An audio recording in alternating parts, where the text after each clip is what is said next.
السلام علیکم، S M news کے ساتھ میں ہوں احمد ندیم۔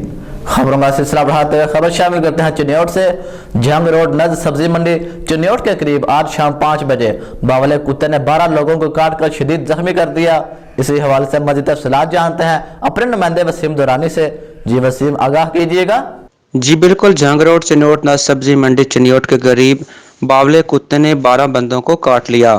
تفصیلات کے مطابق ان کے نام یہ ہیں: غلام رسول بدر آف سیدھن چنیوٹ، سپاہی تنویر الحسن پنجاب پولیس سکنہ مکو والا چنیوٹ، شبیر حسین سکنہ لالیاں، ریاض حسین محلہ درکھانہ چنیوٹ، محمد غزالی سکنہ حکیم کالونی چنیوٹ، امارہ بی بی سکنہ محلہ ٹھٹی شرکی چنیوٹ، حلیمہ بی بی سکنہ رجویا چوک چنیوٹ، عمر حیات جگہ نامعلوم، ظفر اقبال جگہ نامعلوم، اور باقی مزید 3 اور لوگ تھے جن کو کتے نے کاٹا ہے۔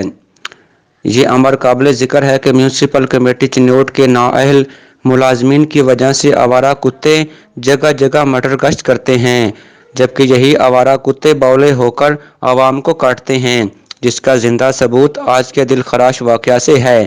عوامی اور سماجی اور شہری حلقوں نے ڈی سی چنیوٹ اور اے سی چنیوٹ اور میونسپل کمیٹی چنیوٹ کے ذمہ داروں سے اصلاح کا مطالبہ کیا ہے۔ جی بہت شکریہ وسیم، تفصیلات سے آگاہ کرنے کے لیے۔